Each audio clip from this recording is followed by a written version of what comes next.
Só, ser aprovado em concurso público certamente é o sonho de muitas pessoas, não é mesmo? Entre as vantagens estão bons salários e também a estabilidade no emprego. Porém, estudar para concurso não é uma tarefa fácil. Trata-se de um estudo a longo prazo, que demanda, olha gente, organização, dedicação, disciplina e foco. Para passar dicas sobre como se preparar para encarar um concurso público, eu recebo aqui no estúdio o professor Plínio Rocha. Professor, muito bom dia para o senhor. Quero dizer que é um prazer recebê-lo aqui, especialmente pelo seguinte: Plínio é meu professor do curso de Direito Constitucional, um excelente professor. Posso dizer isso por experiência própria e é um prazer recebê-lo aqui. Muito bom dia para o senhor. Bom dia, Lucas. O prazer é todo meu e a recíproca é verdadeira, não é? Um exímio aluno, na verdade. Que bom, viu? Que bom. Ter esse respaldo aqui é muito bacana. Mas vamos começar falando sobre esse trabalho mesmo que tem que ser desempenhado por quem quer passar num concurso. Como é que faz para estabelecer uma rotina? Precisa ter uma rotina, né, professor, de estudos? Exatamente. Lucas, na verdade, concurso público, eu sempre falo que o difícil, a dificuldade não é bem iniciar a preparação, é você manter um ritmo de estudo. Porque exige todo um planejamento, exige toda a disciplina, exige, na verdade, uma mudança de vida, mudanças de hábitos, não é? É você sair, de uma certa forma, de uma zona de conforto e em busca, diríamos assim, de algo que é o desconhecido inicialmente, não é? É algo que você vai construindo, não é? E aí busca justamente até chegar à aprovação. Tem que ter muito foco também, né? Porque nem sempre, aliás, quase nunca se passa de primeira, né? Exatamente, é muito complicado e assim, quando nós falamos em foco, é essencial uma definição da carreira. Eu sempre repasso isso para os meus alunos, porque nós temos no âmbito do serviço público, não é, diversas ramificações, diversas atividades. Temos aí a área policial, a área do Poder Judiciário, o Ministério Público, carreiras administrativas, enfim. Então, cada área, cada concurso tem a sua dinâmica, não é? Então, exige uma preparação diferenciada. O nível das bancas, esse nível muda, não é? O tipo de prova muda, o tipo de material ele é diferente. E no caso dos nossos professores, até mesmo o tipo de aula, não é? A depender do nível da carreira e a depender do segmento aí que o candidato ou a candidata resolveu optar. Na sua opinião, qual a importância dentro desse contexto da preparação para o concurso do cursinho? Pronto, excelente. O que é que acontece? Justamente a primeira coisa é que o cursinho ele já impõe ao candidato uma certa disciplina, não é? O fato de você ter que comparecer às aulas, não é? Então é o primeiro ponto. Isso já contribui muito na preparação. Segundo ponto é justamente dar esse norte, não é? No curso preparatório, a ideia fundamental não é nem mesmo, Lucas, por incrível que pareça, esgotar o conteúdo, mas trabalhar os principais pontos e dar um norte para o candidato, indicar, para esse concurso você precisa seguir tal tipo de material, a abordagem da banca é nesse sentido. E um terceiro ponto que eu considero fundamental também é justamente esse contato com o professor, não é? Nós que temos uma certa expertise na área, não é? No meu caso, em decorrência das aprovações e também pelo tempo justamente de trabalho nessa área, então essa troca de experiências é fundamental. Não só o aluno aprendendo com o professor, mas também o professor aprendendo com o aluno para sempre aperfeiçoar essa preparação. Professor, a gente fala sempre em realização profissional. E algumas carreiras a gente sabe que se adaptam melhor a algumas pessoas. Mas tem muita gente que quer passar num concurso a qualquer custo e não importa em que área seja, que é a estabilidade do emprego, né, do trabalho. Isso é saudável, professor? Como é que faz para escolher a melhor área, né? Tem que ser uma área que a pessoa se identifique, não é escolher por escolher, né? Excelente, Lucas. O que é que acontece?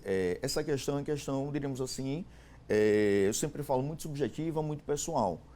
Só que, porque vai depender muito da necessidade, do anseio do candidato, da candidata. Porém, é sempre importante, sempre que for possível, conciliar a sua pretensão, a carreira que você almeja, não é? Justamente com a questão salarial, com a sua questão de vida. Porque, no caso do trabalho, nós passamos boa parte da nossa vida trabalhando, isso é fato. Então, imagine, né, justamente você passar longos anos da sua vida, não é, por mais que seja bem remunerado, fazendo algo que você não gosta. Não é? Então, isso do ponto de vista mental, do ponto de vista social e até mesmo familiar, não é saudável. Então, a nossa orientação é justamente você ajustar. Não, eu tenho aptidão por tal carreira, tá certo? Então, seguir essa carreira, não é? E justamente lutar para essa concretização, para a realização desse sonho. Até porque é o seguinte, concurso é difícil?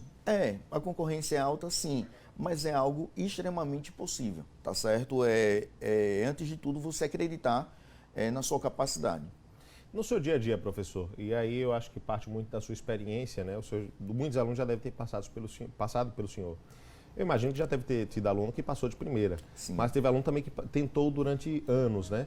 Como é que funciona um pouco essa dinâmica? O senhor consegue lembrar, assim, por exemplo, de um caso emblemático de um aluno que demorou quantos anos, por exemplo, o máximo que o senhor já viu um aluno tentar? Pronto, eu tenho um aluno, né, ele passou no concurso para delegado da Polícia Federal. Um concurso extremamente concorrido. Extremamente concorrido, aproximadamente 7 anos. Né? Você vai dizer, ué, professor, mas assim, por que esse período, né, 7 anos estudando, justamente aquilo que nós comentamos inicialmente. Eu tenho diversos fatores, não só na questão da preparação, mas questões pessoais, questões familiares, questões financeiras, que impactam diretamente, não é, nessa preparação. Então, esse tempo, na verdade, de aprovação é algo muito relativo. Não é?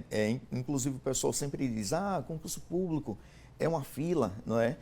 Com todo respeito, obviamente, a opinião contrária, eu não concordo muito. Eu acho o seguinte, que concurso público, né, é aquela coisa de disciplina, de persistência, e diríamos assim, Lucas, você está no lugar certo, no concurso certo, no momento certo, no dia certo da sua prova. Não é? Ou seja, essa combinação de fatores. Perfeito. Tem que ter muita persistência, né? Esse exemplo é muito emblemático. Para ser delegado da Polícia Federal, você tem que ter o curso de Direito. Para se formar, ele levou 5 anos, né? Deve ter, não sei se passou no vestibular de primeira, mas o tempo que ele passou estudando para o concurso foi maior do que todo o tempo que passou, por exemplo, estudando o curso de Direito, cursando o Direito. Então, precisa mesmo de muita disciplina. E, professor, dentro do contexto, né, da realização do concurso, o quão importante é, por exemplo, você ter atenção ao edital? Pronto, é algo fundamental porque, como os editais eles são extensos, né, em termos de, textualmente falando, muitos candidatos cometem um equívoco, na verdade, e não realizam a leitura ponto a ponto do edital. Mas, professor Plínio, é algo muito desgastante, toma muito tempo, tem alguns termos ali que são termos técnicos, às vezes o candidato ele não compreende, mas é algo fundamental. Lucas, eu já presenciei aluno perder concurso por causa da questão do horário. Um exemplo, estávamos no horário de verão, nunca esqueci disso, e aí o aluno não ficou atento, que era o horário de Brasília, tem essa diferença de horário, acabou perdendo o concurso que ele vinha estudando há muito tempo e estava preparado, tinha uma alta probabilidade de aprovação por esse detalhe, tá certo? Então, a leitura do edital, ela é muito importante, ela é indispensável, até para saber não só a questão do conteúdo programático, mas a questão da disponibilidade de vagas, até mesmo para que você possa se planejar. Ora, se eu tenho um concurso que tem a previsão lá, um exemplo, de 50 vagas, eu já sei que se eu for aprovado dentro do número de vagas, eu tenho direito líquido e certo à nomeação. Então, já vou programando o meu futuro, a minha vida em cima dessa nova realidade. Tudo isso, todas essas informações estão no edital. Dentro desse contexto das atualizações, né, que a modernidade nos traz, estão as redes sociais. E as redes sociais, professor, todos nós somos exemplo disso, imagino que o senhor também, ela pode ser, a rede social, as redes sociais podem ser aliadas, mas também podem ser grandes vilãs. Podem ser objetos de distração, por exemplo, dos estudos, mas também podem ajudar nos estudos. Como fazer e tornar as redes sociais, ao invés de um empecilho, torná-las uma contribuição, né? Fazê-las contribuir nos estudos também? Exatamente. Inclusive, esse ponto, ele entra no planejamento de estudos. Até porque você tem que reservar um dia, um horário, melhor dizendo, do seu dia, para ver o seu Instagram, ver o seu WhatsApp, enfim, interagir. Isso daí é importantíssimo. Só que vem a questão da disciplina e até mesmo do autocontrole. Resultado, no âmbito das redes sociais, essas redes sociais, principalmente o Instagram, essas redes elas devem ser utilizadas justamente como ferramentas de estudo. Professor, qual é a orientação? Preferencialmente, você dá preferência a acompanhar perfis da área concurseira e preferencialmente um filtro em relação à área que você pretende. E aí, Lucas, uma questão interessante é o seguinte, nós temos grupos de mentoria E quando eu elaboro o planejamento, geralmente eu lanço um desafio para os meus alunos e minhas alunas da mentoria. O seguinte, vocês irão calcular o tempo de estudo efetivo e o tempo que vocês eventualmente passam em redes sociais. Quando você analisa esses dados, essas informações, é algo que é impressionante. A maioria, não é, e não é porque o aluno é relapso ou está desinteressado, não. É porque é algo que, não é, se você não tiver um cuidado, uma cautela, você acaba, não é, tendo uma distração além do necessário. Isso acaba interferindo diretamente no seu tempo de estudo e principalmente considerando hoje a nossa realidade, né? Hoje dificilmente você encontra um aluno que tenha dedicação, tempo 100% exclusivo para estudar. É muito difícil. Então, não é, observe o impacto que isso traz a médio prazo e a longo prazo na quantidade de horas que ele tem à disposição para estudar. Professor, para a gente encerrar, eu queria fazer uma última pergunta, porque hoje uma das grandes preocupações, sobretudo depois da pandemia e de todas essas problemáticas, é com a saúde mental. E aí eu pergunto para o senhor, como é que faz também para administrar os horários de lazer?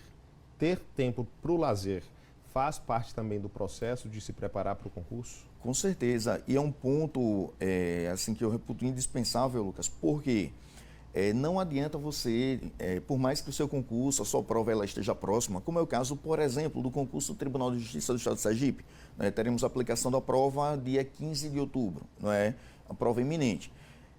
Por mais que a prova ela esteja próxima, não adianta você chegar no dia da prova mentalmente cansado, porque a sua pressão interna e externa, não é? Da família, dos amigos, enfim, essa pressão ela aumenta, de modo que, eu sempre falo, não deixe de ir para a sua academia, não deixe de ir assistir um filme, enfim, de estar com sua esposa, seu esposo, seus pais, seus filhos, Namorado, enfim, namorada. Namorado, namorada, noivo, amigos. noiva, amigos. Não abandone a vida social. Claro, você terá uma redução, inclusive drástica, isso é fato. Não tem como, por exemplo, você na preparação, todo final de semana você está lá na balada, sexta, sábado e domingo, não. Mas uma vez por mês, por exemplo, tira, não é? Justamente para, não é? Diríamos assim, extravasar, ficar com a mente mais tranquila. E semanalmente ou até mesmo diariamente, vai lá para a sua academia, vai conversar com seus amigos, não é? Distração também, justamente porque hoje eu falo que aprovação 60% conteúdo e 40% essa questão mental, de saúde mental.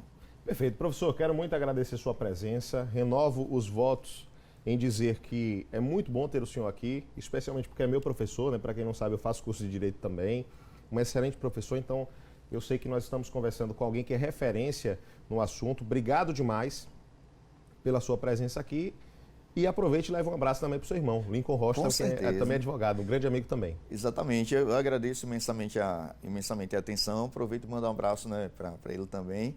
E é um prazer enorme, estaremos sempre à disposição. Perfeito, o senhor volta em breve, viu? Se prepare. À disposição.